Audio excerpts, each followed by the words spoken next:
문을 두드렸다. 처음엔 바람인 줄 알았다. 너 누구야? 대답 대신 젊은 여자의 다급한 숨소리가 들렸다. 할아버지, 빨리 도망가셔야 돼요. 지금 사람들이 올라오고 있어요. 나는 박만수, 올해 72이다. 젊을 땐 인천 조선소에서 쇳덩이 들며 살았지. 이젠 허리가 굽고 새벽마다 요란한 관절 소리가 알람 대신이다. 2층에 사는 젊은 처녀 하나가 있는데 이름이 지아라고 했다. 밤낮으로 학원 아르바이트를 다니고 돌아올 때마다 조용히 인사만 하던 아이. 그날 새벽에도 평소처럼 고요했다. 그런데 그 고요가 너무 길었다. 바로 그 새벽 내 인생이 갈라지기 시작했다. 벽시계가 3시 반을 가리키던 순간이었다. 밖에서 두두득 두두득 누군가 문을 두드렸다. 처음엔 바람인 줄 알았다. 누구요? 대답 대신 젊은 여자의 다급한 숨소리가 들렸다. 할아버지, 빨리 도망가셔야 돼요. 지금 사람들이 올라오고 있어요. 그 목소리에 등골이 얼었다. 지아였다. 문틈 사이로 보이는 그녀의 얼굴은 창백했고 눈동자는 겁에 질려 있었다. 나는 그제야 문을 열며 물었다. 뭔 소리야, 무슨 사람들이야? 시간이 없어요, 할아버지. 그 사람들, 이름까지 알고 찾아왔어요. 박만수 씨 맞죠? 그 말에 내 손에서 열쇠꾸러미가 덜컥 떨어졌다.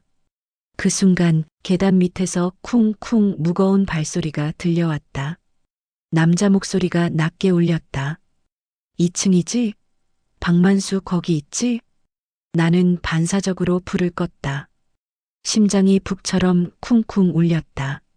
지아가 내 팔을 붙잡았다. 이쪽이에요. 뒷문으로. 그녀는 날 거의 끌다시피 데리고 나갔다. 뒤돌아볼 틈도 없었다. 내 집, 내 평생의 자존심, 그 모든 걸 뒤로하고 달렸다. 허리는 부서질 듯 아팠지만 살고자 하는 본능이 다리를 움직였다. 골목을 지나자 새벽 안개가 입안으로 들이쳤다. 입맛이 쇠맛 같았다.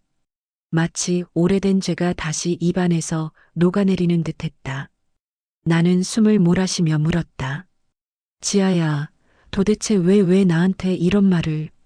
지아는 잠시 망설였다. 그리고 낮은 목소리로 말했다. 그 사람들 제 아버지 때문에 왔어요. 하지만 이번엔 할아버지 이름이 명단에 있었어요. 보증인 박만수? 그게 그들이 가진 문서 맨 위에 있었어요. 순간 세상이 멎는 기분이었다. 보증인 그 단어가 내 머리를 세게 내리쳤다. 10수년 전 친구의 부탁으로 도장 찍은 종이 한 장. 그 종이가 아직도 내 뒤를 밟고 있었다. 달빛 아래서 지아가 내 손목 시계를 벗겨 던졌다. 이거라도 던져요. 위치 추적 달려 있을지도 몰라요. 그녀는 숨을 몰아쉬며 덧붙였다. 그 사람들은 돈보다 사람을 찾는 쪽이에요. 나는 그제야 깨달았다. 이건 단순한 돈 문제가 아니었다. 내가 오래전에 저질러 놓고 잊은 죄의 뒷면이었다. 그 새벽 나는 내 인생에서 처음으로 진짜로 도망쳤다. 누구에게 쫓기는지도 모르고 어디로 가는지도 모르고. 하지만 분명히 알았다. 내 뒤에는 오래된 거짓과 가족의 원망, 그리고 2층 처녀의 알 수 없는 눈빛이 따라오고 있었다. 그렇게 내 도망의 새벽이 시작됐다. 그리고 그 새벽은 내 가족의 비밀이 모두 터져나오는 서막이었다. 새벽 공기가 목구멍을 파고들었다. 지아는 나보다 두세 걸음 앞서 달렸다. 낡은 운동화 밑창이 갈라진 골목길을 툭툭 두드리며 그녀의 어깨가 작게 떨리고 있었다. 나는 숨이 턱 막혀 물었다. 지아야, 대체 무슨 일인지 설명 좀 해봐. 누가 날 찾는다는 거야? 지아는 잠깐 멈춰 뒤를 돌아봤다. 그 눈빛 속엔 공포와 죄책감이 뒤섞여 있었다. 그 사람들 제 아버지의 빚을 이어받은 사람들이에요. 근데 명단에 박만수라는 이름이 있었어요. 저도 처음엔 몰랐어요. 근데 그게 할아버지일 줄은. 나는 잠시 얼어붙었다. 이름이 흔하다고 위로하려다 말이 목에서 걸렸다. 지아의 눈엔 거짓이 없었다. 그녀의 말이 사실이라면 15년 전 친구 윤석에게 찍어준 그 보증 도장이 아직도 내 목을 조이고 있다는 뜻이었다. 우린 가까운 공터로 몸을 숨겼다. 지아가 숨을 몰아쉬며 휴대폰을 꺼냈다. 그녀는 뭔가를 확인하더니 조용히 말했다. 그 사람들이 이제 골목 건너편으로 갔어요. 조금만 기다리면 돼요. 그 말이 끝나기도 전에 멀리서 굵은 발자국 소리와 함께 남자의 거친 욕설이 들려왔다. 이 근처에 있어. 박만수? 그 늙은 놈 도망 못 가. 나는 그 소리에 반사적으로 몸을 움츠렸다. 심장이 다시 요란하게 뛰기 시작했다. 지아는 내 손을 꽉 잡았다. 이쪽이에요. 큰 길로 나가면 안 돼요. 골목 안쪽으로 돌아서 시장 쪽으로 가요. 우리는 벽돌 담장을 따라 조심스레 걸었다. 담장 너머로 보이는 집집마다 희미한 불빛 아래 새벽 준비를 하는 사람들의 그림자가 비쳤다. 그 평범한 일상 속에서 우리는 마치 범죄자처럼 숨어 다니고 있었다. 지아야, 너 왜 나까지 끌고 나왔어? 할아버지도 위험하잖아요. 그 사람들이 할아버지 이름을 계속 말했어요. 그리고 그녀는 잠시 말을 삼켰다. 그리고 제 아버지 이름도 그 밑에 있었어요. 나는 그제야 이해했다. 지아의 아버지, 윤석. 15년 전 내가 도장을 찍어준 그 윤석.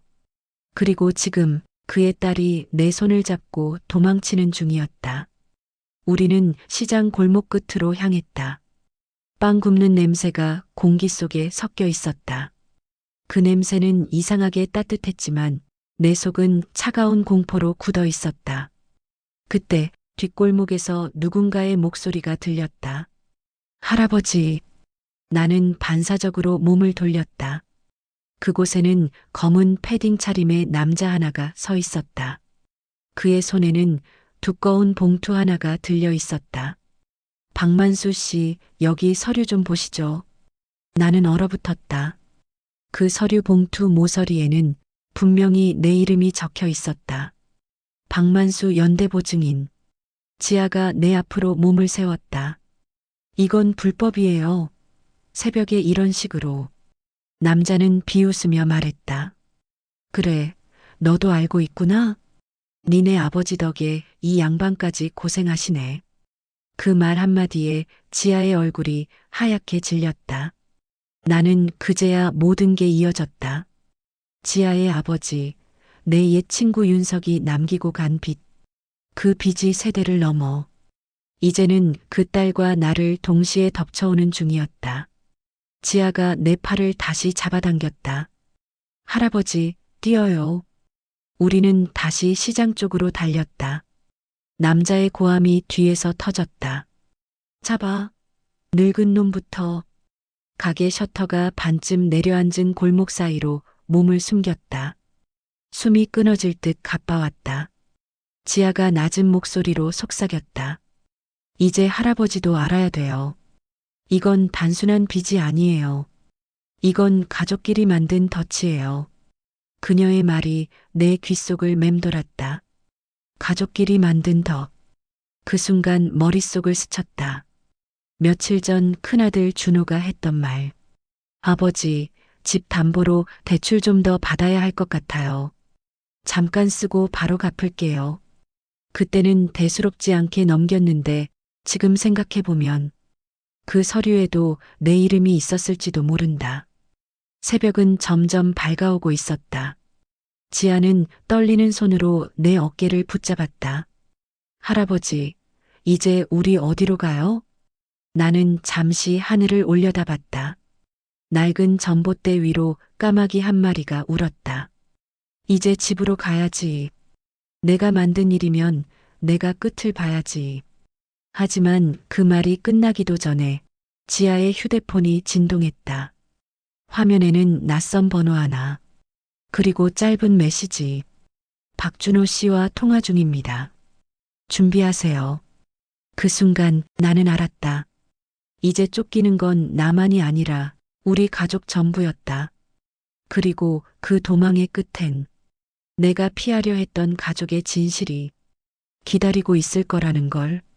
숨이 턱끝까지 차올랐다. 지아는 숨을 몰아쉬며 벽에 기대 앉았다. 나는 가슴을 쥐며 겨우 자리에 섰다. 골목 끝에서 들려오는 발자국 소리가 점점 멀어졌다. 잠시의 정적. 그제야 나는 그 말을 뱉었다. 지아야, 내 아버지 이름이 혹시 윤석이냐? 지아가 놀란 듯 고개를 들었다. 어떻게 아세요? 나는 천천히 허리를 폈다. 마치 오래된 상처를 다시 여는 듯한 고통이 스며왔다. 그 자식이랑 나는 옛날에 같이 일했지. 인천 조선소에서 젊을 땐 뭐든 다 될 것 같았어. 그 시절 나는 35이었다. 불꽃이 튀는 용접 현장에서 나는 늘 만수형, 형이 없으면 조선소가 안 돌아간다니까. 그런 소리를 들으며 어깨가 으쓱했었다. 윤석은 그때 내게 동생 같았고 나를 형님이라 부르며 따라다녔다. 하지만 그 친구가 사업을 한다며 조선소를 그만두던 날의 얼굴이 아직도 생생하다. 눈에 불을 켜고 말했지. 형만 믿고 한번 크게 벌어보자니까. 형 이름으로 보증 하나만 서줘. 내가 책임질게. 딱 석 달이면 갚는다니까. 나는 그때 웃으며 말했다.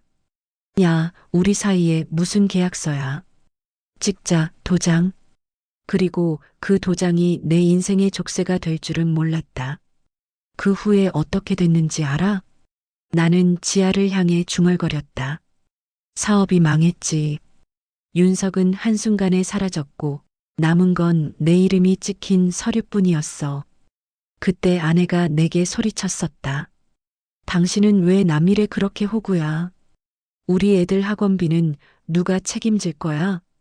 그 후로 집안 공기는 얼음처럼 차가워졌고 아들 준호는 그때부터 나를 무능한 아버지로만 봤다. 지아는 조용히 내 옆에 앉았다. 그 일이 우리 가족을 다 망쳤어요. 아버지는 그 일로 도망쳤고 엄마는 병을 얻어서 돌아가셨어요.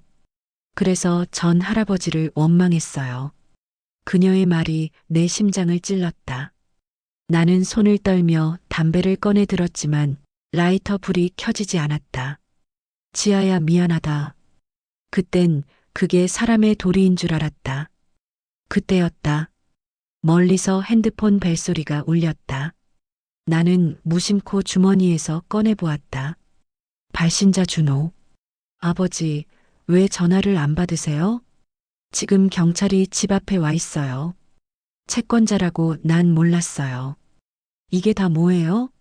준호의 목소리엔 분노와 두려움이 섞여 있었다. 나는 아무 말도 할 수 없었다. 지아가 옆에서 눈을 크게 떴다. 그 사람들이 벌써 집까지?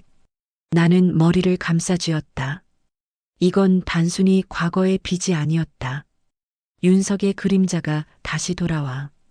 이제 내 가족까지 삼키려 하고 있었다. 준호야, 아무 짓 하지 말고 그냥 기다려라. 하지만 내 말은 허공으로 흩어졌다.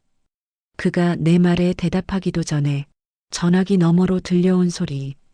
아버지, 이건 너무하잖아요. 가족까지 이런 식으로. 뚝 신호가 끊겼다. 나는 그 자리에서 멍하니 섰다. 지아가 조심스레 내 어깨를 짚었다. 이제 어떻게 하실 거예요?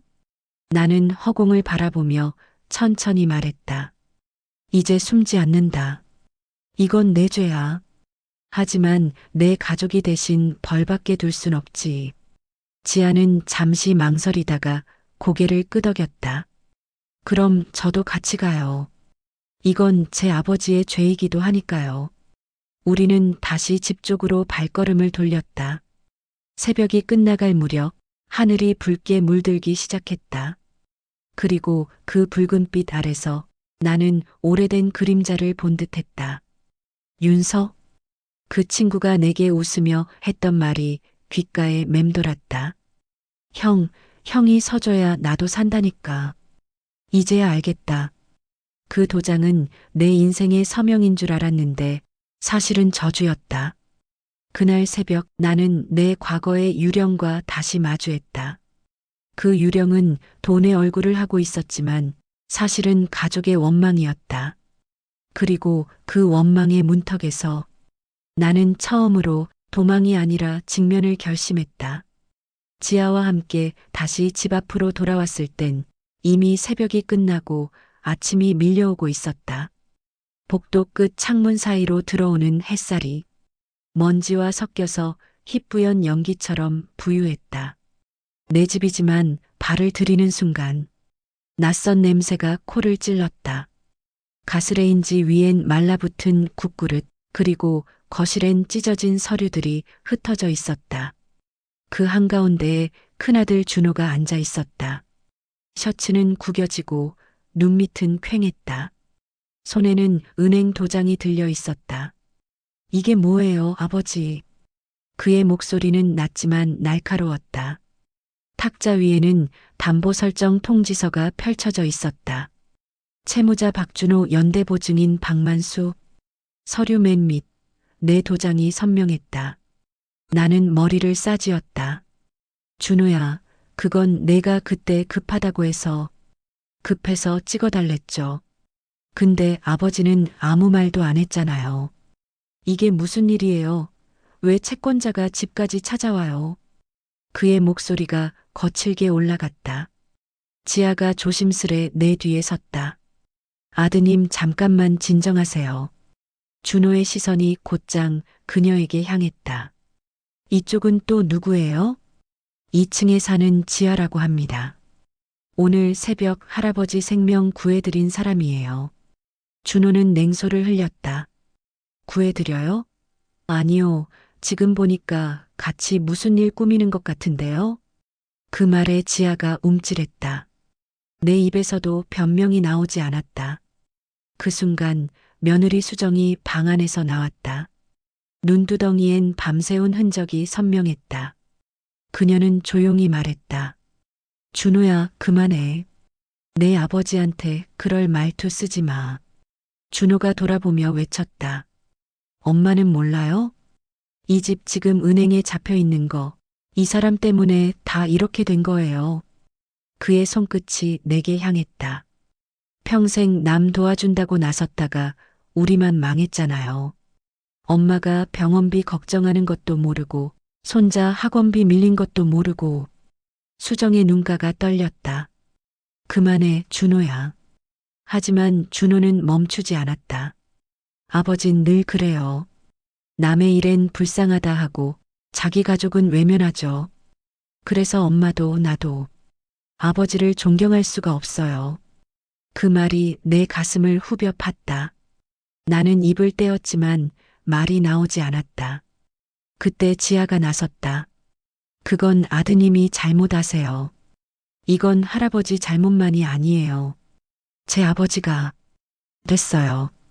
준호가 말을 잘랐다. 이제 이 집엔 외부인 출입도 금지예요. 저희 가족 문제니까. 지아는 아무 말 없이 고개를 숙였다. 나는 그 모습을 보며 손을 뻗었다. 지아야, 미안하다. 이젠 됐다. 가라. 그녀는 입술을 깨물며 조용히 대답했다. 네. 하지만 할아버지, 진실은 꼭 말씀하세요. 이대로 숨기면 가족 다 무너져요. 그 말이 내 귓속에 깊이 남았다. 지아가 계단을 내려가는 소리가 마치 긴 세월이 무너져 내리는 소리 같았다. 남은 건 정적뿐이었다. 준호는 소파에 앉아 고개를 숙였고 수정은 싱크대 옆에 서서 눈가를 훔쳤다. 그녀가 낮은 목소리로 말했다. 당신 왜 이렇게 혼자 짊어지고 사는 거예요? 왜 말을 안 해요? 나한테라도 털어놨으면 이렇게까지는 안 됐을 거잖아요. 나는 그제야 알았다. 가족의 금은 돈이 아니었다. 우리가 서로에게 쌓아온 금, 말하지 못한 서운함과 오해의 금줄이었다. 그때였다. 현관 초인종이 울렸다. 띠띵. 수정이 놀라 나를 쳐다봤다. 준호는 자리에서 벌떡 일어났다. 이제 그놈들까지 찾아왔네요. 밖에서는 거친 남자의 목소리가 들렸다. 박만수 씨 계십니까? 이거 사인하셔야 됩니다. 나는 천천히 현관 앞으로 걸어갔다. 손이 떨렸다.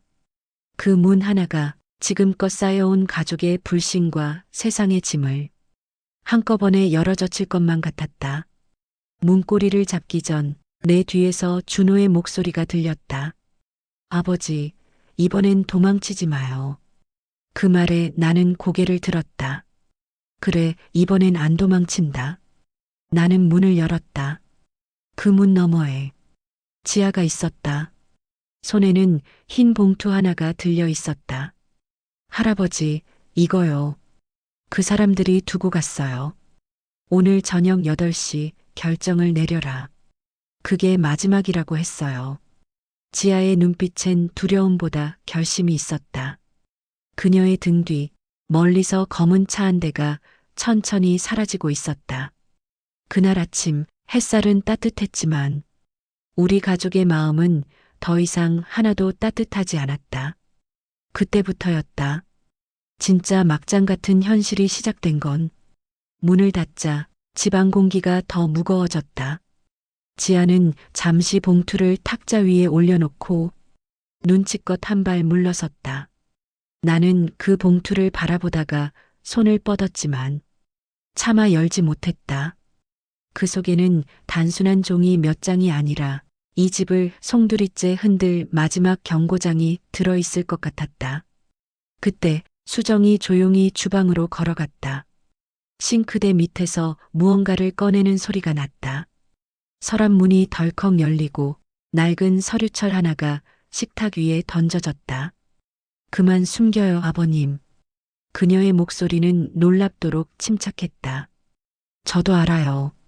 이 서류들 전부 제 이름으로도 묶여 있죠? 나는 얼어붙었다. 그게 무슨... 수정이 말을 이었다. 아버님이 도장 찍으실 때 그때 은행에서 제 명의도 같이 들어갔어요. 가족 공동 담보 조건으로요. 그럼에도 불구하고 저한테 단 한마디도 안 하셨죠. 그녀의 말투는 분노보다 더 차가웠다.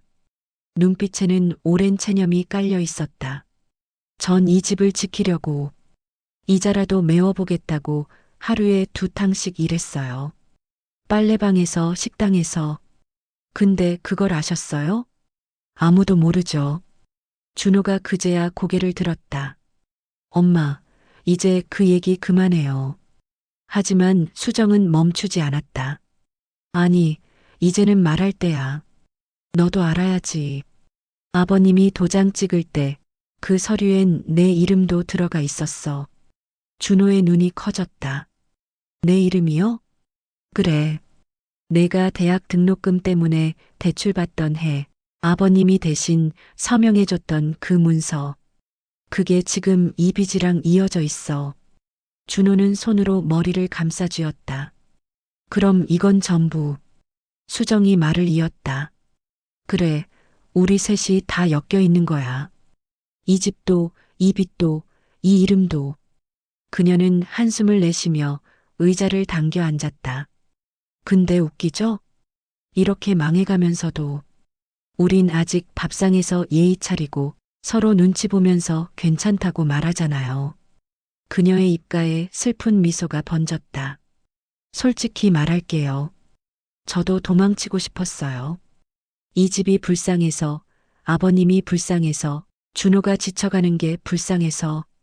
하지만 누가 불쌍한 건지 이제 모르겠어요. 지아가 조용히 물었다. 그럼 지금이라도 새로 시작하실 수 있잖아요. 수정은 고개를 저었다.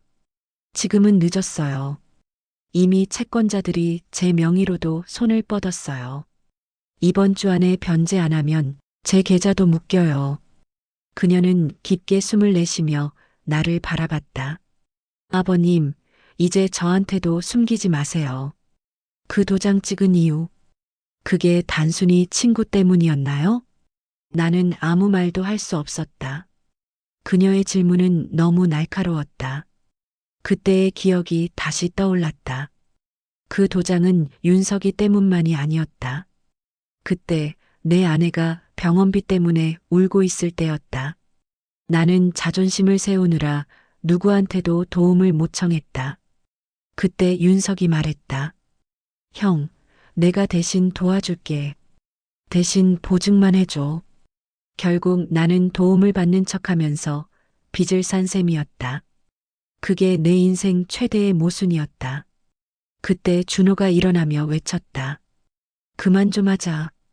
과거 얘기해봤자 뭐가 달라져요? 이제 중요한 건 빚이 아니라 가족이야. 수정이 말을 끊었다. 그녀의 눈엔 눈물이 그렁그렁 맺혀 있었다. 근데 우리 가족, 진짜로 아직 가족 맞아요? 그 말에 아무도 대답하지 못했다. 주방 시계 초침 소리만 딸깍, 딸깍 울렸다. 그때 밖에서 자동차 문 닫히는 소리가 들렸다. 지아가 창문으로 고개를 내밀었다. 저 차, 그 사람들 맞아요. 나는 자리에서 일어났다. 수정이 내 팔을 붙잡았다. 이제 제발 숨지 마세요. 그리고 이번엔 제 앞에서 도망치지 말아요. 그녀의 손끝이 떨렸다. 그 속엔 분노보다 더 깊은 사랑과 체념이 동시에 묻어 있었다. 나는 천천히 고개를 끄덕였다. 그래. 이번엔 숨지 않겠다. 그러나 그 순간 휴대폰이 울렸다. 지아의 화면이 번쩍이며 한 문장이 떠올랐다. 지금 나오지 않으면 당신 아들의 직장으로 찾아갑니다. 나는 눈을 감았다. 그리고 입술을 달달 떨며 말했다. 이제 정말 끝장을 봐야겠구나. 그날 저녁 이 집에는 더 이상 침묵할 사람조차 남지 않았다. 하지만 그 침묵 속에서 진짜 가족의 전쟁이 막 시작되려 하고 있었다. 나는 박하늘, 19살이다. 사람들은 나를 기타 치는 철없는 애라고 부른다. 하지만 요즘은 기타줄보다 집안의 공기가 더 팽팽하게 당겨져 있었다. 아침에 학교에 가려고 신발을 신는데 문틈으로 들려오는 목소리들이 있었다. 아빠, 엄마, 할아버지. 서로의 말이 아니라 서로의 상처만 부딪히는 소리였다. 당신이 왜 그런 도장을 찍었어요? 내가 그때라도 안 찍었으면 우린 길바닥이었어. 결국 지금 길바닥이잖아요. 그때 나는 신발끈을 멈췄다. 그리고 생각했다. 우리 집엔 노래가 없다. 학교에 가도 집중이 안 됐다. 친구들이 웃고 떠드는 복도에서 나는 이어폰을 꼈다. 낡은 기타 선율 하나가 흘러나왔다. 내가 직접 만든 곡이었다. 가사의 첫 줄은 이렇게 시작됐다. 도망치지 말아요. 나 아직 여기에 있어요. 그 가사는 누구에게 하는 말이었을까? 할아버지에게, 혹은 아빠에게, 아니면 나 자신에게. 그날 오후 나는 기타를 메고 시장 입구로 향했다. 거기엔 작은 무대가 있었다. 누가 버린 나무 팔레트 위에 앰프 하나, 그리고 사람들의 피곤한 얼굴들. 나는 기타를 꺼내 들고 말했다. 저 잠깐 노래해도 될까요? 누군가 대답했다. 해, 젊은이. 오늘은 뭐라도 들어야 살 것 같으니까. 그 말에 나는 미소를 지었다. 그리고 첫 코드를 눌렀다. 도망치지 말아요. 이 길 끝엔 아직 불빛이 있으니까. 노래가 끝나갈 무렵 나는 관객들 틈에서 지아를 봤다. 그녀는 조용히 손뼉을 치고 있었다. 눈가가 젖어 있었지만 그 미소는 이상하게 따뜻했다. 그 순간 뒤쪽에서 쿵 하는 소리가 났다. 검은 코트를 입은 남자 2명이 다가왔다. 야, 너 이 이름 알아?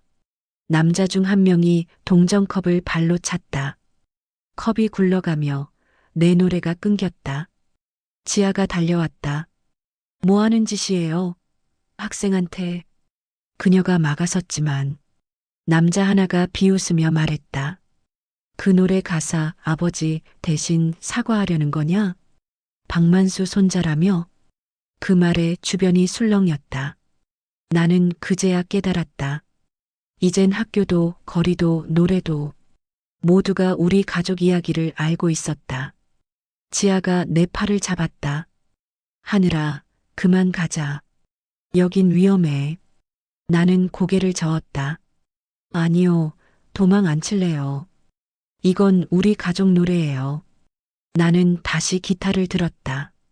끊어진 줄을 그대로 둔 채 손끝으로 두드리며 리듬을 이어갔다. 소리는 거칠었지만 내 목소리는 흔들리지 않았다. 이름이 죄가 돼도 나는 부를 거야. 박만수의 손자니까. 지아가 조용히 내 옆에 섰다. 그리고 그녀가 내 노래에 화음을 얹었다. 그 순간 사람들의 얼굴에서 조용히 박수가 터져나왔다. 무대가 끝난 뒤 지아는 내게 작은 봉투를 내밀었다. 이거 할아버지한테 전해줘. 봉투엔 지아의 아버지 윤석이라고 적혀 있었다. 그 사람들 그냥 돈만 원하지 않아요. 이건 복수예요. 나는 봉투를 가방에 넣었다. 그리고 물었다. 그럼 우리 가족은 어떻게 해야 돼요? 지아는 고개를 숙이며 말했다. 끝까지 노래해야 돼요. 그래야 진실이 들리니까. 집에 돌아오니 아빠와 할아버지가 아무 말 없이 마주 앉아 있었다. 식탁 위엔 식지 않은 국 한 그릇. 나는 조용히 기타를 내려놓고 말했다. 할아버지, 지아가 이거 주셨어요. 나는 봉투를 내밀었다. 할아버지는 떨리는 손으로 그것을 받았다. 봉투를 여는 그의 손끝에서 작은 종이 한 장이 떨어졌다. 거기엔 짧은 문장 하나가 적혀 있었다. 박만수 형, 이건 내 몫이 아니라 당신의 죄야. 그 문장을 읽는 순간 할아버지의 손에서 종이가 미끄러졌다. 그의 눈빛이 흔들렸다. 그리고 그 흔들림 속에서 나는 처음으로 할아버지의 눈물이 떨어지는 소리를 들었다. 그날 밤 나는 기타를 꺼내 다시 노래했다. 도망치지 말아요. 그 노래는 슬펐지만 어딘가 희망의 빛이 깃들어 있었다. 그날 이후 우리 가족은 모두 다른 방식으로 울었다. 아빠는 술에 취해 울었고 엄마는 조용히 울었고 할아버지는 아무 말 없이 내 노래를 듣다가 눈을 감았다. 그리고 나는 깨달았다. 울음도 노래도 결국 같은 거였다. 그건 살아있다는 신호였다. 밤이 깊었다. 집안 공기는 아직도 싸늘했다. 준호는 방에 들어가 문을 걸어 잠갔고 수정은 식탁 위 서류를 덮으며 중얼거렸다. 이젠 누구 말을 믿어야 할지 모르겠어요. 나는 대답하지 못했다. 대신 손에 쥔 봉투를 바라봤다. 윤석의 글씨가 아직도 내 머리에서 떠나질 않았다. 이건 내 몫이 아니라 당신의 죄야. 그 문장이 자꾸만 목을 조였다. 그때 천장에서 툭 무언가 떨어지는 소리가 났다. 고개를 들어보니 2층 지하 방 쪽에서 희미한 불빛이 새어나오고 있었다. 밤 11시가 훌쩍 넘은 시각이었다.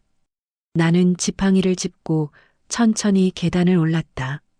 문틈 사이로 들려오는 목소리. 지아였다. 네, 아버지.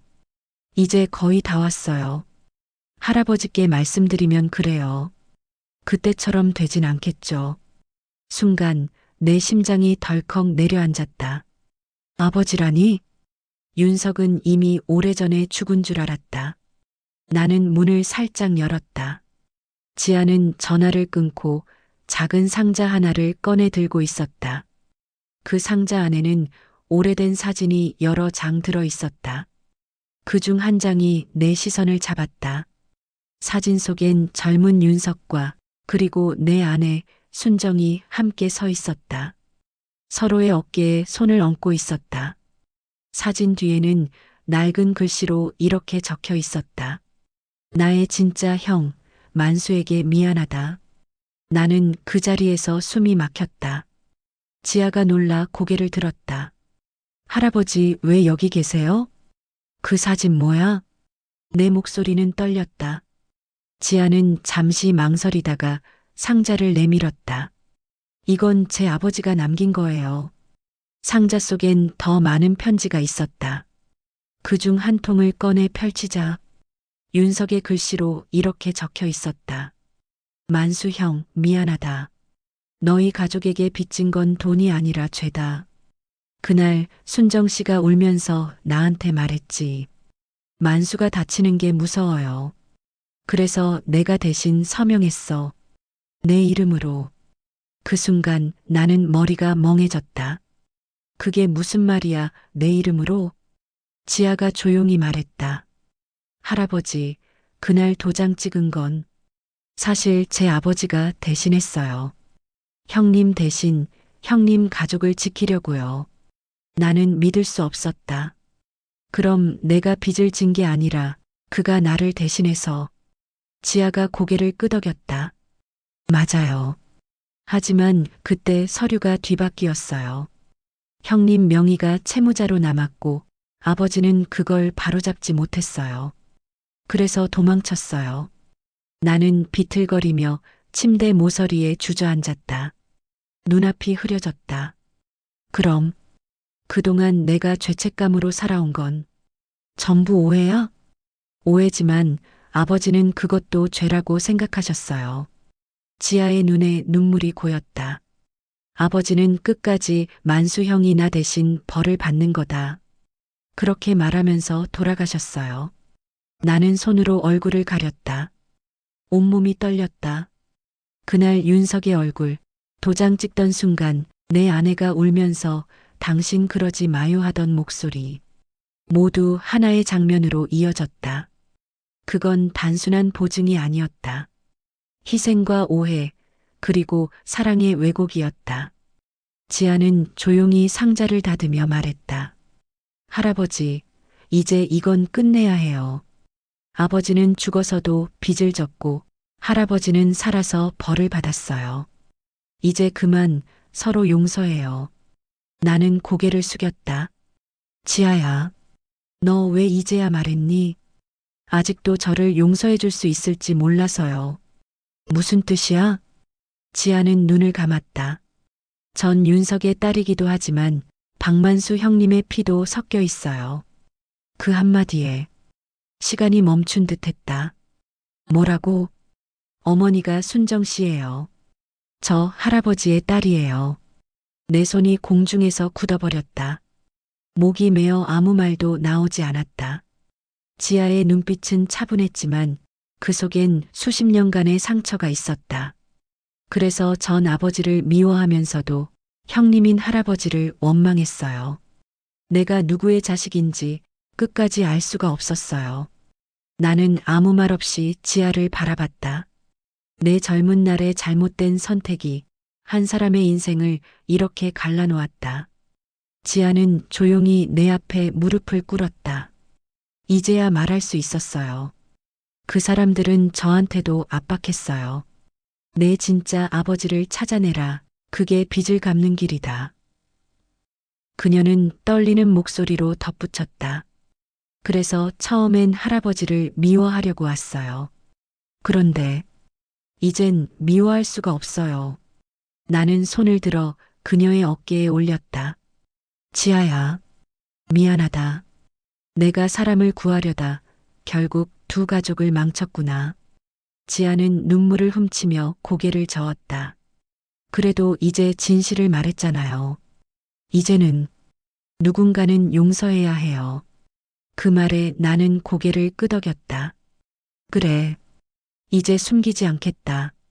그 순간 계단 아래서 준호의 목소리가 들려왔다. 아버지 방금 무슨 소리예요? 그는 어둠 속에서 우리를 바라보고 있었다. 눈빛은 충격과 혼란으로 가득했다. 그 아이, 지아가 우리 가족이라고요? 그 말에 집안 공기가 멎었다. 나는 입을 열었다. 그래, 준호야. 그 아이는 내 여동생이다. 그리고 그 순간 복도 조명이 깜빡이며 꺼졌다. 창문 밖에서는 검은 차 한 대가 조용히 멈췄다.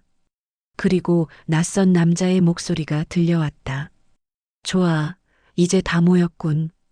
어둠이 가라앉은 거실엔 긴장한 숨소리만 떠다녔다. 지아는 계단 위에 서 있었고 나는 아래층으로 내려와 마주 앉은 큰아들 준호를 바라봤다. 그의 눈빛은 흔들리지 않았다. 지금 뭐라고 하셨어요?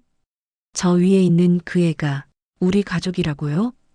나는 대답 대신 고개를 끄덕였다. 준호의 얼굴이 굳었다.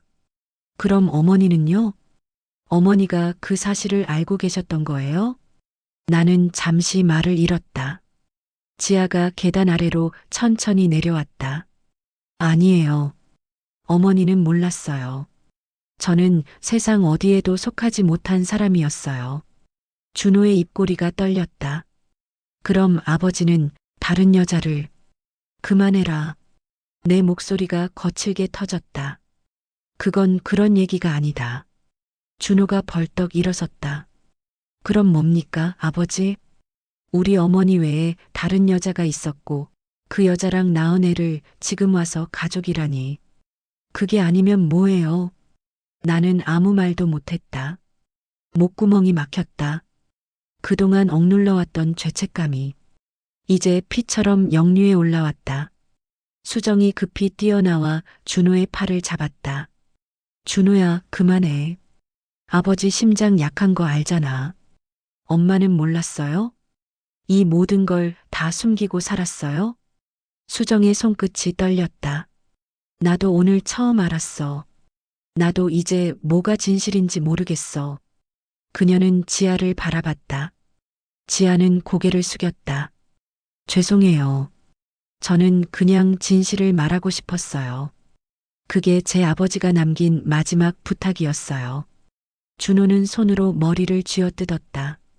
진실? 그게 지금 무슨 의미가 있어요? 우리 인생은 이미 망가졌어요. 이제 와서 혈연이라고 다 용서돼요? 그의 말은 비수였다. 나는 고개를 숙였다. 그래. 용서받을 자격이 없지. 준호가 한 걸음 다가왔다. 아니요, 아버진 늘 그랬어요. 도리가 어쩌고 책임이 어쩌고 하면서 결국 자기 위로만 하셨잖아요. 근데 지금 보세요. 그 고집이 사람을 얼마나 망가뜨렸는지. 나는 떨리는 손으로 가슴을 눌렀다. 숨이 막혀왔다. 준호야, 나는 내 어머니를 배신한 적이 없다. 지아의 어머니는 순정이다. 뭐라고요? 준호의 눈이 흔들렸다. 수정이 입을 막았다. 그럼 그 아이는? 나는 고개를 숙였다. 그때 내 어머니가 병이 깊었을 때였어. 윤석이 우리 대신 은행 일 처리를 맡았지. 그 과정에서 생긴 오해와 문서 조작으로 지아가 그렇게 태어났어. 준호가 헛웃음을 터뜨렸다. 그럼 결국 아버지는 죄를 짓지도 않았는데 평생 그 죄책감 속에 살았다는 거네요? 나는 고개를 끄덕였다. 그래. 그게 더 큰 벌이었지. 순간 준호의 눈가가 붉어졌다. 그는 등을 돌려 창문 쪽으로 걸었다. 밖엔 어둠 속에서 낯선 남자들의 그림자가 움직이고 있었다. 저놈들이 아직 안 갔네요. 그가 낮게 중얼거렸다. 나는 뒤따라가 그의 어깨를 붙잡았다. 준호야, 나한테 맡겨라. 아니요, 이제 제가 할 차례예요. 그의 목소리는 낮지만 단단했다. 평생 도망만 치던 건 아버지였잖아요. 이번엔 제가 막을게요. 나는 그 말을 듣고도 말리지 못했다. 그의 어깨는 어릴 적보다 훨씬 넓어져 있었다. 그는 현관문을 향해 걸어가며 말했다. 이제 우리 가족 누가 지켜야 하는지는 제가 알아요. 지아가 뛰어가 그의 팔을 잡았다. 가지 마요. 그 사람들 위험해요. 준호는 잠시 멈췄다가 미소를 지었다. 괜찮아요. 이젠 도망치지 않을 거예요. 그 문장이 마치 내 젊은 날의 마지막 약속처럼 들렸다. 문이 닫히고 거실엔 정적이 깔렸다. 지아가 흐느끼며 속삭였다. 할아버지, 이젠 어떻게 하죠? 나는 오래된 담배를 꺼내 불을 붙였다. 이젠 내 고집도 내 사과도 다 소용없다. 이젠 그 애가 나 대신 싸워야겠지. 그때 밖에서 차 문 닫히는 소리와 함께 짧은 외침이 들려왔다.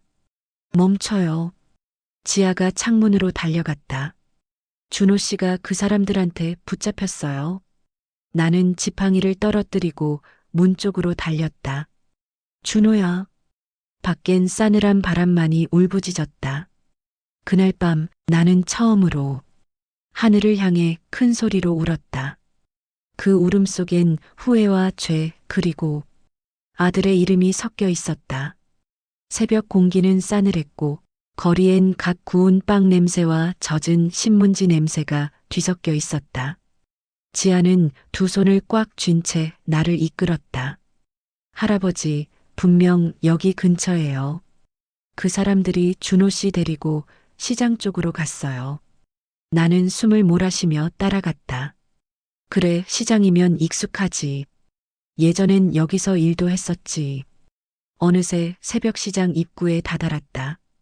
어둠 속에서도 조명등이 깜빡이며 고소한 칼국수 냄새가 흘러나왔다. 가게 문을 여는 주인, 박 사장이라 불리던 중년 남자가 나를 보고 놀랐다. 아니, 박만수 형님 아니에요? 이 새벽에 웬일이요?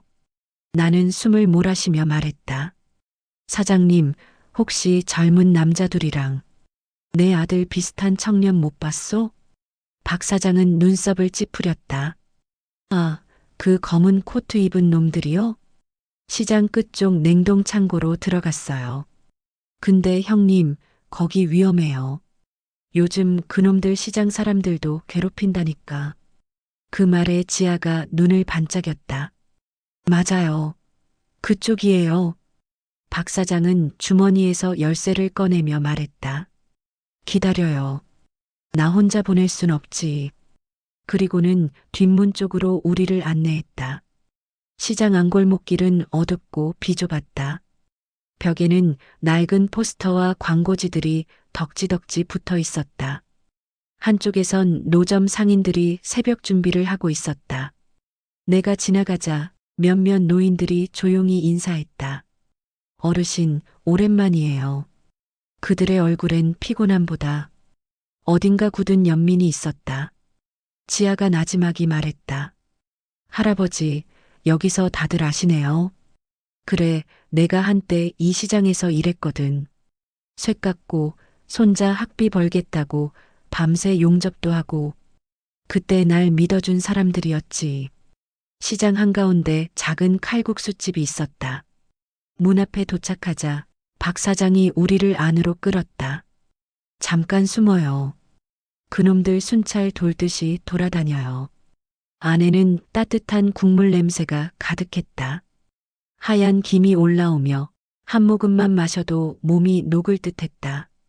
박 사장이 국물 한 그릇을 내밀었다. 형님, 그동안 힘들었죠. 근데 시장 사람들 다 알아요. 형님이 빚 때문에 고생한 것도 도망치지 않은 것도. 나는 눈시울이 뜨거워졌다. 그래도 다 내 탓이야. 아니에요. 박 사장이 고개를 저었다. 형님은 우리한테 늘 좋은 사람이었어요. 이 시장엔 형님 덕에 자리 잡은 사람 많아요. 그 말에 주변 상인 몇 명이 몰려왔다. 맞아요. 만수 형이 예전에 내 월세 깎아줬잖아요. 나도요. 장사 안 될 때 며칠 기다려줬어요. 지아는 놀란 눈으로 나를 바라봤다. 할아버지, 그런 분이셨네요. 나는 멋쩍게 웃었다. 별거 아니야. 그저 옛날 방식으로 산 거지. 하지만 마음 한구석이 뭉클했다. 세상이 나를 빚진 노인이라 부를 때 이 사람들은 아직도 나를 형님이라 불러주고 있었다. 그때 가게 밖에서 고함 소리가 들렸다. 야, 여기로 갔어. 박 사장이 급히 문을 닫으며 말했다. 형님, 저 뒤로 나가요. 창고 쪽 길은 우리만 아는 비밀 통로 있어요. 지아와 나는 그를 따라 좁은 통로로 몸을 숨겼다. 어둡고 냄새나는 통로였지만 희미한 희망의 빛이 저 끝에 있었다. 통로 끝 커다란 냉동 창고 앞에서 박 사장이 멈췄다. 저기서 소리가 났어요. 형님, 아드님, 거기 있을 거예요. 나는 지팡이를 꽉 쥐었다. 사장님, 고맙소. 이 은혜는 잊지 않겠소. 그가 빙그레 웃었다. 형님, 그 말은 나중에 밥 한 그릇으로 갚아요. 그는 우리를 남겨두고 시장 사람들과 함께 골목으로 나가 시간을 끌기 시작했다. 그들 덕분에 우린 조용히 창고 문을 열 수 있었다. 안은 어두웠다. 형광등이 깜빡이며 간헐적으로 켜졌다. 냉장고 모터 소음 속에서 낮은 신음소리가 들렸다. 아버지, 나는 숨이 막혔다. 준호야. 지아가 먼저 달려가 그를 일으켰다. 얼굴엔 멍자국, 손목엔 끈 자국이 선명했다. 괜찮니, 준호야? 그는 힘겹게 눈을 떴다. 아버지, 그 사람들이 당신 이름을 팔아서 조합인가 뭔가에 팔려 했어요. 나는 이를 악물었다. 그래, 이제 알겠다. 그놈들은 돈이 아니라 이 집을 노리는 거였구나. 지아가 고개를 끄덕였다. 맞아요. 이 땅이 재개발 구역으로 지정되면서 가치가 올랐어요. 그래서 아버지 이름을 이용해 불법 매매를 추진하려던 거예요. 나는 두 주먹을 쥐었다. 내 이름으로 망가진 인생, 내 이름으로 바로 잡아야지. 그 순간 창고 밖에서 박 사장의 목소리가 들렸다. 형님, 빨리 나가요. 놈들이 눈치챘어요. 우리는 급히 준호를 부축해 뒷문으로 나왔다. 새벽 하늘은 아직 어둠이 짙었지만 동쪽 끝에 희미한 빛이 피어오르고 있었다. 지아가 숨을 고르며 말했다. 할아버지, 이제 어디로 가요? 나는 허공을 바라보며 대답했다. 집으로 가자. 이제 도망은 그만해야지. 그날 새벽 시장 사람들은 끝까지 우리를 지켜줬다. 그들의 등불이 골목마다 켜졌고 그 빛이 마치 오래된 인연의 손길처럼 우리를 집까지 인도했다. 그때 나는 알았다. 세상은 완전히 차가운 게 아니었다.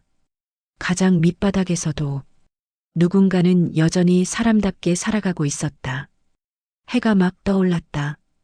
이른 아침 햇살이 오래된 창문을 비추며 금이 간 유리창 사이로 빛이 스며들었다. 우리는 지친 몸을 이끌고 집으로 돌아왔다.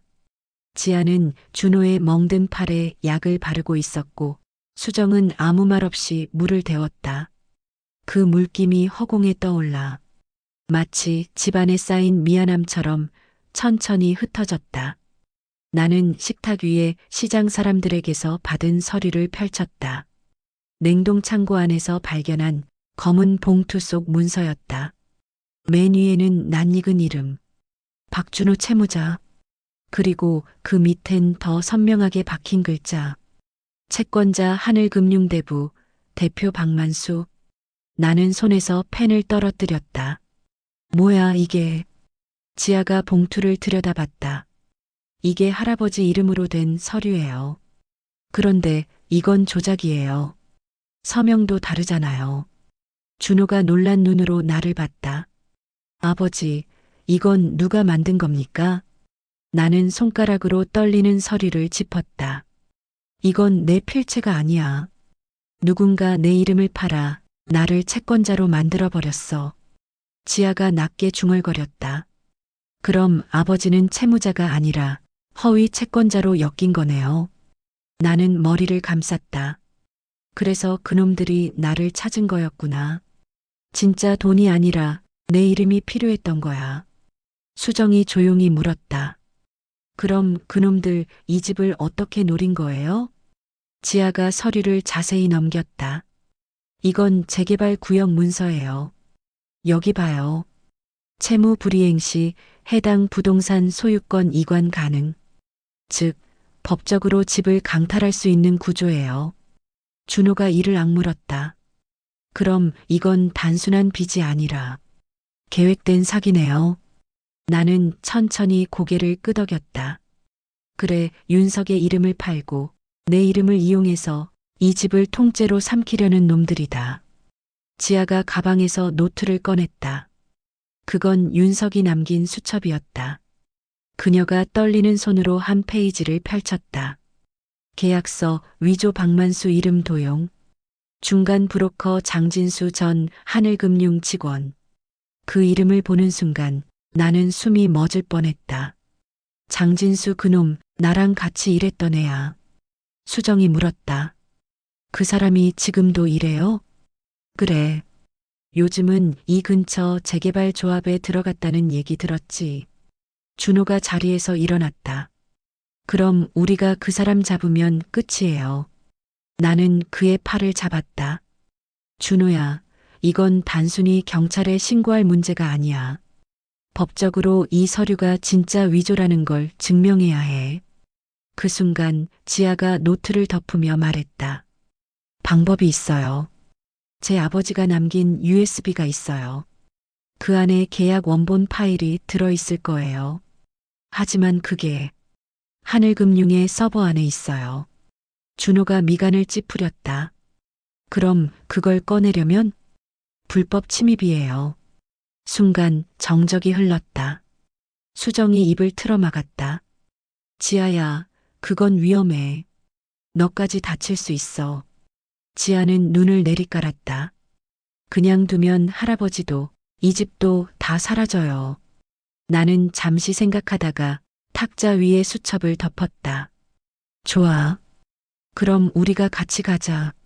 모두가 나를 바라봤다. 할아버지, 지금 제정신이에요? 준호가 외쳤다. 70 넘은 노인이 그 위험한 데를 어떻게 해? 나는 담담히 대답했다. 내 이름으로 시작된 일이야. 이제 내 손으로 끝내야지. 지아는 고개를 끄덕였다. 그럼 오늘 밤이에요. 그들이 출근하기 전에 서버실에 접근해야 해요. 밤이 되었다. 골목은 어둡고 비가 추적추적 내렸다. 나는 낡은 모자를 눌러쓰고 준호와 지아를 따라 하늘금융 건물 뒷문으로 향했다. 건물은 재개발 조합과 연결되어 있었다. 지아가 작은 장치로 보안을 해제했다. 삑! 문이 열리는 순간 나는 숨을 깊게 들이마셨다. 서류, 수첩, 진실. 모든 게 그 안에 있었다. 서버실 안엔 차가운 불빛과 기계음이 가득했다. 지아가 컴퓨터에 USB를 꽂자 화면이 켜졌다. 폴더 이름 하나가 반짝였다. 박만수 계약 원본. PDF. 됐어요. 지아가 속삭였다. 이 파일엔 위조된 계약서랑 진짜 서명 비교본이 있어요. 이걸 확보하면 끝이에요. 하지만 그 순간 뒷문에서 누군가의 목소리가 들렸다. 역시 왔군. 불이 켜졌다. 그곳엔 장진수가 서 있었다. 양복 안주머니에 손을 찔러 넣은 채 비릿하게 웃고 있었다. 형님, 오랜만입니다. 이렇게 다시 뵐 줄은 몰랐네요. 나는 그를 똑바로 바라봤다. 내가 이 모든 걸 꾸민 거냐? 꾸민 게 아니라 기회를 잡은 거죠. 세상은 이제 정직한 사람을 기억하지 않아요, 형님. 그의 말에 분노가 치밀었다. 그럼 그 이름으로 얼마나 훔쳤지? 충분히요. 그리고 이건 마지막이에요. 이 집만 넘기면 다 끝나거든요. 그가 다가왔다. 형님, 이제 포기하세요. 이건 세상이 바뀐 거래 방식이에요. 나는 한 걸음 앞으로 나섰다. 그래, 세상은 바뀌었지. 하지만 사람의 양심은 아직 안 바뀌었다. 그 말과 동시에 준호가 뒤에서 USB를 뽑아 주머니에 넣었다. 지아가 신호를 보냈다. 이제 가요, 할아버지. 장진수가 팔을 뻗었지만 그 순간 지아가 스프레이를 뿌렸다. 이건 우리 가족의 재산이야. 우리는 허둥지둥 계단을 내려왔다. 밖으로 나가자 새벽 공기가 다시 들이쳤다. 비가 그치고 골목엔 희미한 빛이 비쳤다. 나는 숨을 몰아쉬며 말했다. 지아야, USB 가져왔지? 지아가 주머니를 열었다. 네. 이제 진실을 증명할 수 있어요. 그때 멀리서 경찰차 사이렌 소리가 울렸다. 박 사장이 신고한 것이 분명했다. 나는 고개를 들었다. 비로소 무거웠던 마음이 조금은 가벼워지는 듯했다. 이제 우리가 도망치는 게 아니라 저놈들이 도망칠 차례다. 지아가 조용히 웃었다. 이젠 할아버지가 진짜 주인공이네요. 나는 담담히 대답했다. 아니, 이제야 사람답게 사는 거야. 그날 새벽 비에 젖은 골목 위로 첫 햇살이 떨어졌다. 그 빛은 마치 오래된 죄의 껍질을 벗기는 듯 따뜻했다. 비가 그친 아침, 하늘은 유리처럼 맑았다. 하지만 집안 공기는 여전히 무거웠다. 식탁 위엔 식지 않은 국 한 그릇. 그 옆에 밤새 들고 다녔던 USB가 놓여 있었다. 그 안엔 모든 진실이 담겨 있었다. 나는 의자에 앉아 손을 떨며 국을 한 숟갈 떴다. 짠맛도 단맛도 느껴지지 않았다. 그저 오래된 공허함이 목을 메웠다. 그때 문이 조용히 열렸다. 준호였다. 그는 말없이 들어와 내 맞은편에 앉았다. 얼굴엔 상처가 남았지만 눈빛은 어느 때보다 또렷했다. 아버지, 병원엔 안 가도 돼요? 괜찮다. 이 정도는 살면서 맞을 일이더라. 나는 씁쓸하게 웃었다. 그는 아무 말 없이 나를 바라봤다. 시간이 멎은 듯 고요했다. 준호야. 내가 먼저 입을 열었다. 미안하다.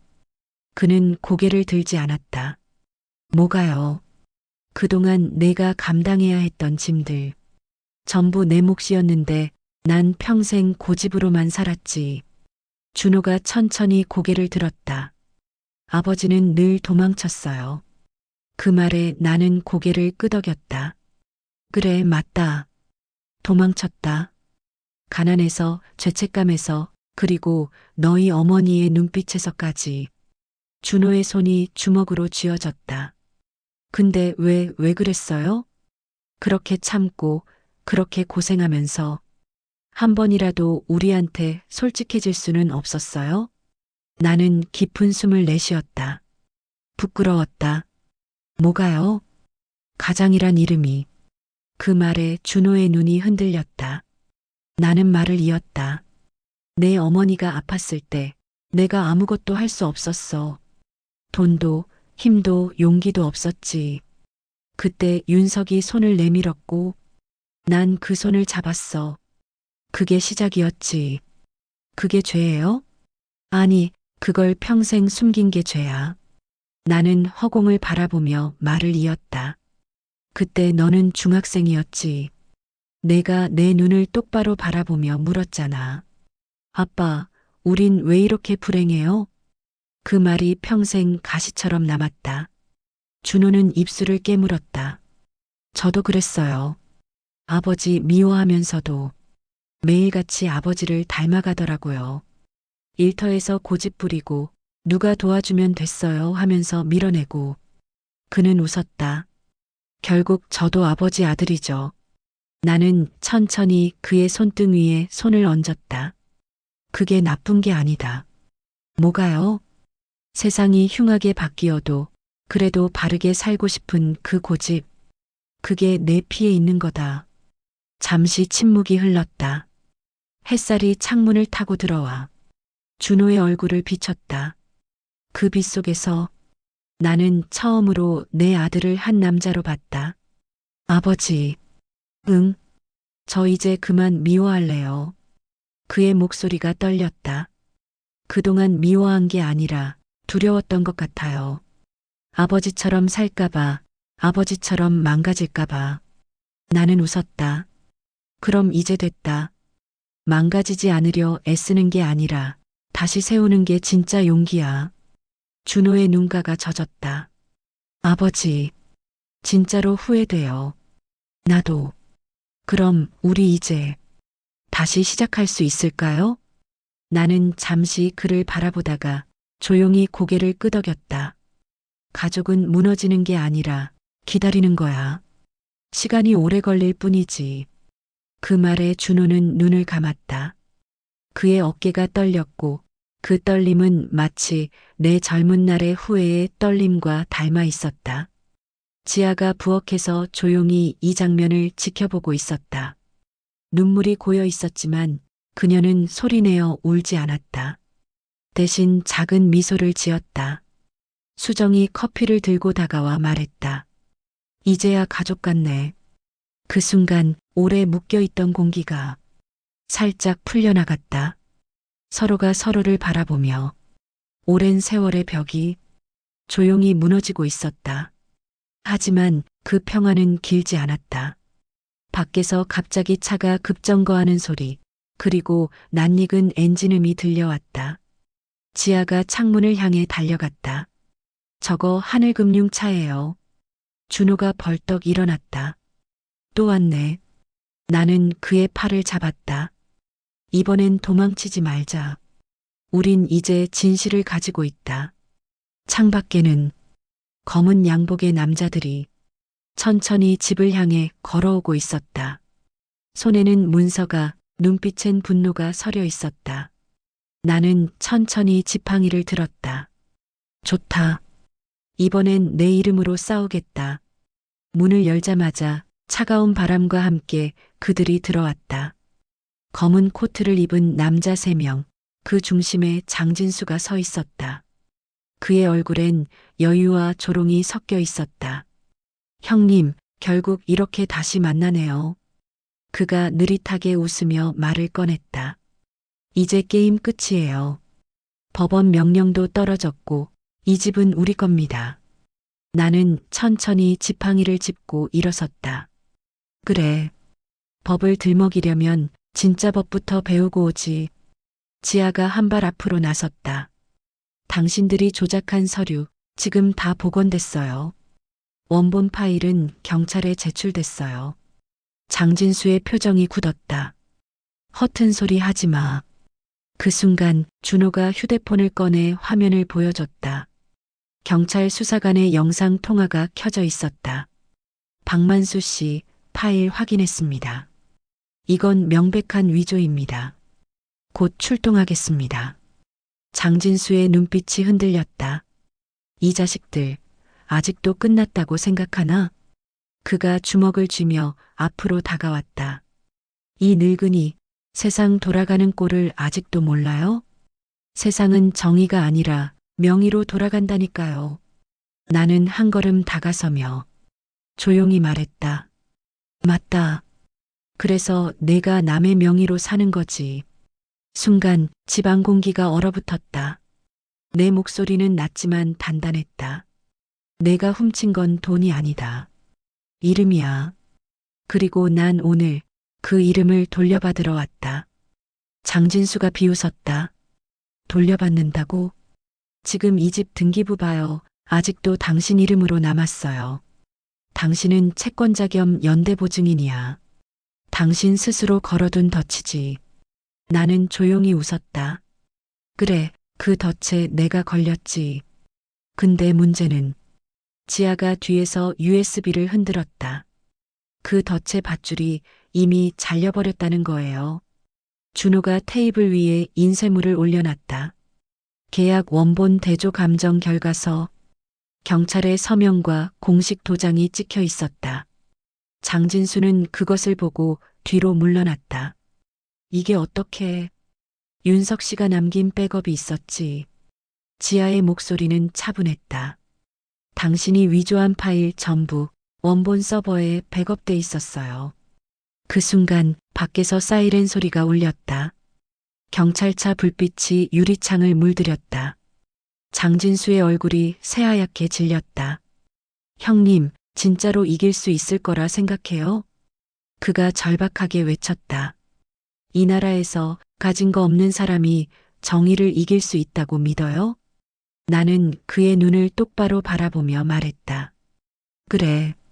세상은 가진 자가 이기지. 하지만 이번엔 이 늙은 이름이 가진 게 있다. 나는 천천히 지팡이를 바닥에 내려치며 말했다. 그건 증거야. 그리고 사람들이야. 그때 시장 상인들이 골목 끝에서 몰려왔다. 박 사장이 앞장서서 외쳤다. 형님, 우리가 증인입니다. 이 사람 박만수 형님 이름으로 장난친 놈이에요. 골목 안이 순식간에 사람들로 가득 찼다. 경찰들이 뛰어들어왔고 장진수는 더 이상 피하지 못했다. 형님, 이건 세상 탓이에요. 전 그냥 살아남으려 한 거예요. 그의 외침이 허공에 울렸다. 나는 천천히 고개를 저었다. 그건 변명이지. 살아남으려면 남을 죽이지 말았어야 했다. 경찰이 장진수를 연행했다. 그의 눈이 마지막으로 내게 향했다. 형님, 그래도 결국 당신도 나랑 다르지 않아요. 나는 조용히 대답했다. 그래. 나도 한때 그랬지. 그래서 지금이라도 바로잡는 거다. 모든 것이 끝난 뒤 경찰차 불빛이 멀어지고 골목은 조용해졌다. 시장 사람들은 내 어깨를 두드렸다. 형님, 잘 끝났어요. 이제 마음 편히 사세요. 나는 고개를 끄덕였다. 고맙소, 모두. 집 안으로 돌아오자. 지아, 준호, 수정이 기다리고 있었다. 지아가 내 손을 잡았다. 이제 정말 끝이에요. 나는 미소를 지었다. 그래. 이제 내 이름이 다시 내 것이 됐구나. 그 순간 준호가 말했다. 아버지, 이젠 우리 이름으로 새 계약 하나 합시다. 무슨 계약? 가족끼리의 약속이요. 나는 그 말을 듣고 조용히 고개를 끄덕였다. 좋다. 이번엔 도장도 종이도 필요 없지. 지아가 웃으며 말했다. 그럼 손으로 하죠. 우리는 둥그렇게 앉아 서로의 손을 맞잡았다. 손끝이 따뜻했다. 오랜 세월의 벽을 넘어 이제야 가족이 진짜로 하나가 된 순간이었다. 하지만 창문 너머 어디선가 셔터 소리가 들렸다. 찰칵. 누군가 사진을 찍고 있었다. 지아가 눈썹을 찌푸렸다. 할아버지, 이 싸움 아직 안 끝난 것 같아요. 그날 밤 모든 게 끝난 줄 알았다. 경찰은 장진수를 연행했고 집안엔 오랜만에 고요가 찾아왔다. 하지만 그 고요는 폭풍이 지나가기 전에 정적이었다. 지아는 부엌 창문 앞에서 서 있었다. 밖은 평온했지만 그녀의 눈빛은 불안했다. 할아버지, 오늘 낮에 이상한 게 있었어요. 이상한 거라니? 장진수 체포될 때 그 사람 눈이 자꾸 뒤쪽에 있는 누군가를 향했어요. 마치 아직 더 높은 누군가가 있다는 듯이요. 나는 잠시 침묵했다. 그 말은 불길하게 귓가를 울렸다. 그때 현관문 밑으로 하얀 봉투 하나가 미끄러져 들어왔다. 봉투엔 글씨 한 줄만 적혀 있었다. 박만수 씨, 아직 끝나지 않았습니다. 그 아래엔 빨간 인장이 찍혀 있었다. 진우개발 대표 이태식? 그 이름을 보는 순간 가슴이 철렁 내려앉았다. 이태식? 그 이름은 내 과거 속의 악몽이었다. 10수년 전 나는 공사 현장 하청업체 사장이었고 그는 재개발 사업을 총괄하던 대표였다. 그때 그는 내 손을 잡으며 이렇게 말했다. 형님, 도장 하나만 찍으세요. 형님 이름이면 다 해결됩니다. 그 한 번의 도장이 윤석을 죽음으로 내 가족을 파멸로 끌고 간 시작이었다. 준호가 봉투를 집어들었다. 이 사람 진짜 배우네요. 지아도 고개를 끄덕였다. 하늘금융, 재개발조합, 장진수, 전부 이태식이 뒤에서 움직인 거예요. 나는 이를 악물었다. 그놈 결국 아직도 살아있었구나. 지아가 조심스럽게 물었다. 그럼 경찰에 말해야죠. 나는 고개를 저었다. 아니, 이태식은 법보다 먼저 손을 쓰는 놈이다. 증거 없이는 안 된다. 그날 밤 나는 책상 서랍에서 낡은 파일 하나를 꺼냈다. 서류는 누렇게 발에 있었지만 그 속엔 진우개발과 거래했던 자료가 남아 있었다. 거기엔 이런 문장이 있었다. 하청업체 책임자 박만숙, 계약 조건 위반 시 모든 책임은 서명인에게 귀속된다. 그리고 그 문서의 뒷면엔 빨간 도장이 찍혀 있었다. 그 도장은 이태식이 내 손을 잡고 강제로 찍게 했던 그 도장이었다. 나는 손가락을 덜덜 떨며 말했다. 이 도장이 모든 걸 시작하게 만든 원흉이었지. 준호가 물었다. 그럼 그걸 증거로 쓸 수 없어요? 지아가 고개를 저었다. 아니요, 저 도장은 위조된 계약서 중 일부예요. 법적으로 이미 무효지만 진우개발이 원본을 숨겨놨다면 얘기가 달라져요. 그럼 그 원본을 찾아야겠네. 나는 천천히 고개를 들었다. 이번엔 내가 가겠다. 아버지, 안 돼요. 준호가 나를 막았다. 그 사람 위험한 거 몰라요? 알지. 그래도 내가 가야 한다. 왜요? 내가 그놈한테 진 빚이 있으니까. 지아가 한 걸음 다가왔다. 같이 갈게요. 이건 우리 둘의 싸움이에요. 당신 이름을 되찾는 거고 우리 가족을 되살리는 일이에요. 나는 잠시 그녀를 바라보다가 고개를 끄덕였다. 좋다. 이번엔 도망치지 않는다. 밤이 깊었다. 우리는 낡은 트럭을 타고 진우개발 본사가 있는 외곽 공장으로 향했다. 비는 다시 내리고 있었고 도로 위 가로등이 번개처럼 깜빡였다. 공장 입구엔 이태식의 이름이 새겨진 현판이 걸려 있었다. 태식건설 그룹 본사. 지아가 낮게 말했다. 이 안에 모든 게 있겠죠. 그래. 그리고 나도 여기서 모든 걸 끝낼 거다. 건물 안은 어둠 속에서도 빛이 새어나왔다. 경비가 둘, 문 옆 CCTV가 돌아가고 있었다. 준호가 말렸다. 아버지, 그냥 경찰에 맡기자고 했잖아요. 경찰은 서류만 본다. 하지만 난 그놈 얼굴을 봐야겠다. 나는 계단을 올라가며 낡은 지팡이를 꽉 쥐었다. 지팡이 안쪽엔 내가 만든 금속 막대가 숨겨져 있었다. 마지막 수단. 이태식의 사무실 문은 열려 있었다. 그는 의자에 앉아 미소를 짓고 있었다. 박만숙? 그 이름 참 오래 들었네. 나는 낮게 말했다. 그동안 잘 살았나 보군. 그럼요.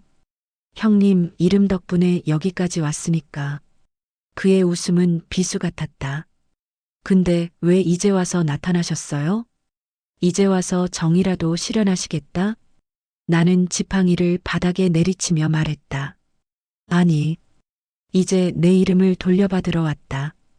이태식이 의자에서 일어났다. 돌려받는다?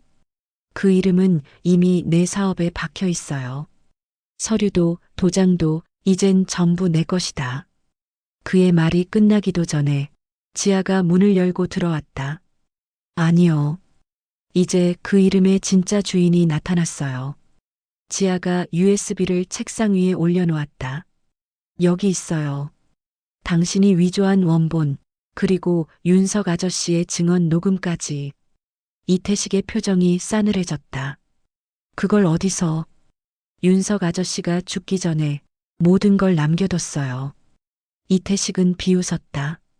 그럼 뭐 어쩔 건데? 이걸로 세상이 바뀔 것 같아? 나는 그의 앞에 다가섰다. 세상은 몰라도 너는 바뀔 거야. 그 순간 밖에서 경찰 사이렌 소리가 들렸다. 이태식이 창문을 향해 달려가려는 순간 나는 지팡이로 그의 발목을 걸었다. 도망치지 마라, 태식아. 이게 다 내 잘못이야. 그의 외침이 공장 안을 울렸다. 경찰들이 들이닥쳤고 그는 결국 바닥에 엎드려 수갑이 채워졌다. 나는 그의 앞에서 조용히 말했다. 내가 빼앗은 건 집도 돈도 아니야. 사람의 이름이었어. 그 이름으로 누군가는 평생을 벌로 살았다. 이태식이 고개를 돌리며 낮게 말했다. 그게 세상이라고 생각했어. 그래. 근데 그 세상 오늘부로 끝났다. 밖으로 나오자 하늘엔 다시 비가 내리고 있었다. 하지만 그 빗소리가 이상하게 따뜻하게 들렸다. 지아가 물었다. 할아버지, 이제 진짜 끝이에요?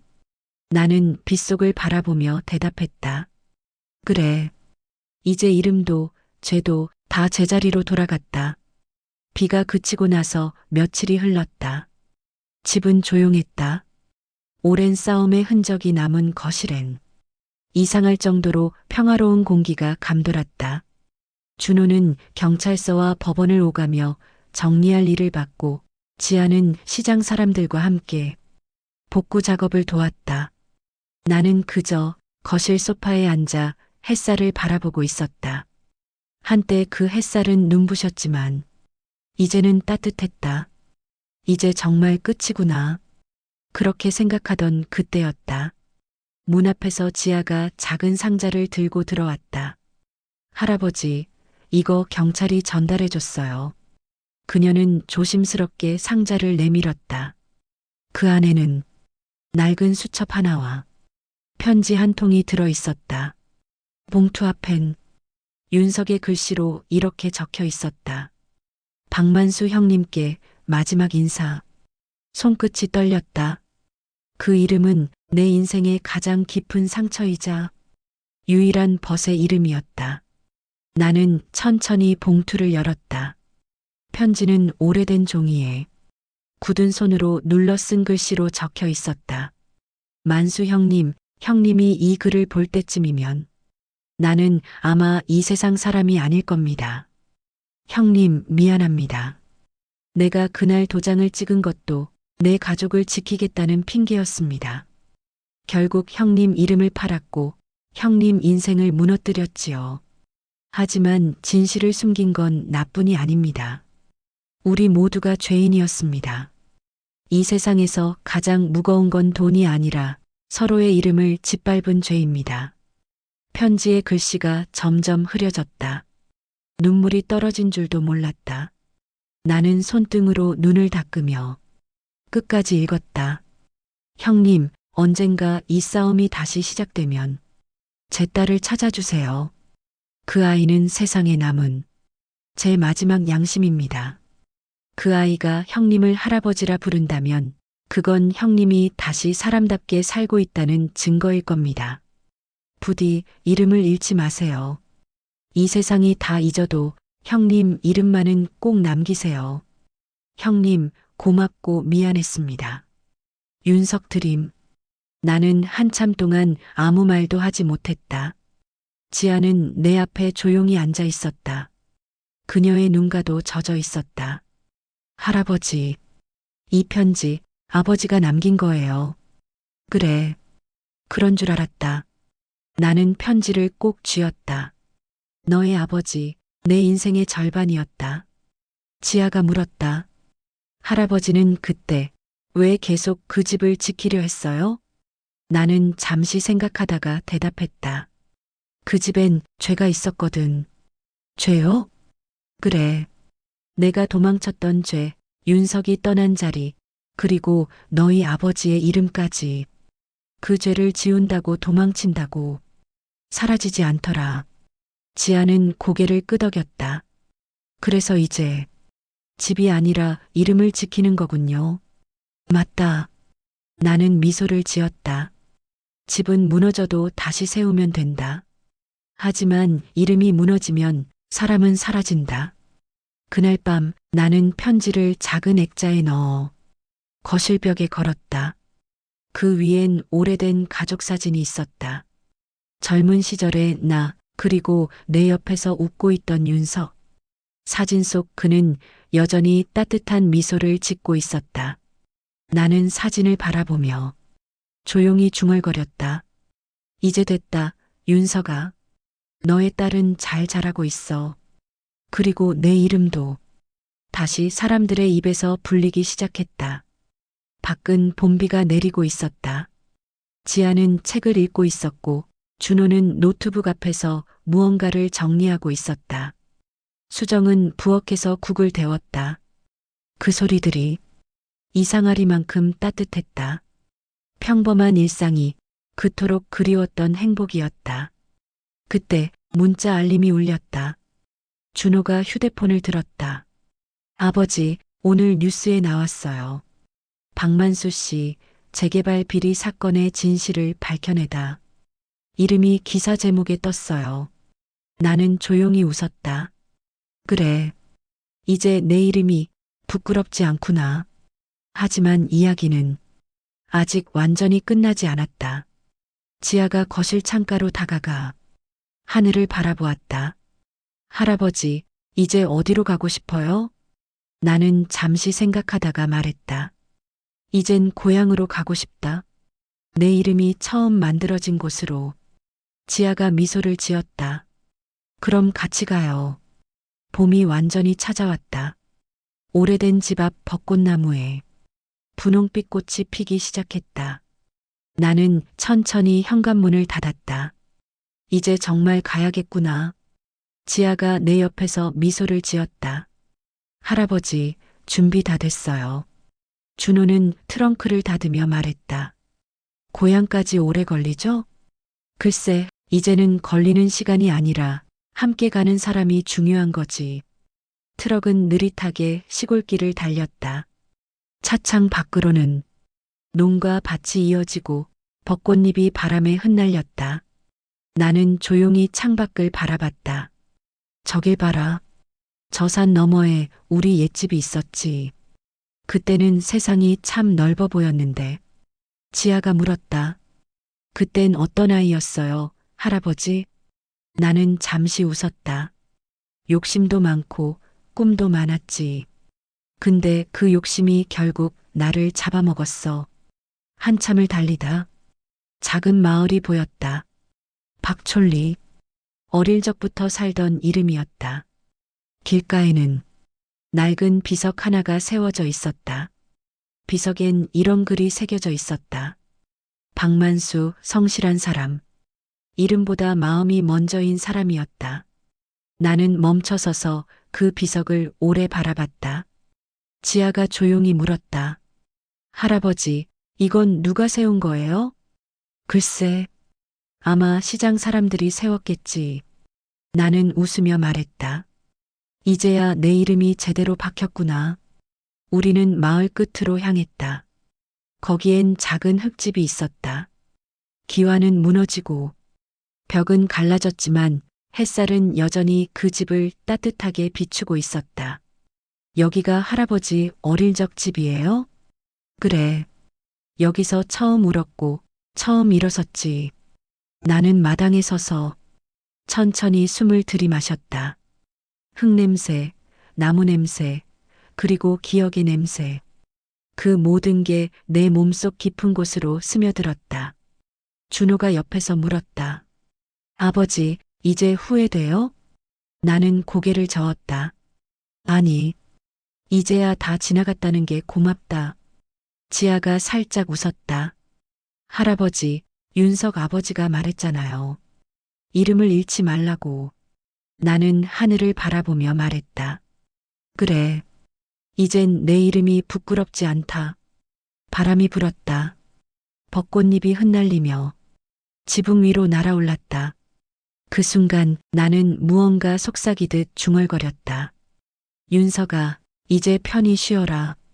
너의 아이는 내 곁에서 잘 살고 있다. 그리고 속으로 덧붙였다.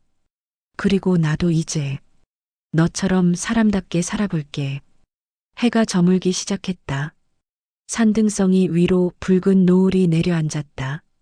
나는 의자에 앉아 오래된 라디오를 켰다. 지지직거리는 잡음 사이로 옛 노래가 흘러나왔다. 세월이 가면 그댈 잊을 수 있을까? 그 노래를 들으며 나는 조용히 눈을 감았다. 지아가 속삭였다. 할아버지, 이제 편히 쉬세요. 잠시 후 나는 웃으며 말했다. 지아야, 이제 내가 그 이름을 이어가거라. 이름이요? 그래. 박만수라는 이름이 아니라 지켜낸 사람이라는 이름으로. 그녀는 눈물 속에서 고개를 끄덕였다. 네, 할아버지. 노을빛이 완전히 사라지자 하늘엔 별 하나가 떠올랐다. 조용히 하지만 또렷하게. 그 빛은 마치 누군가의 마지막 인사처럼 따뜻했다. 나는 그 별을 바라보며 천천히 속삭였다.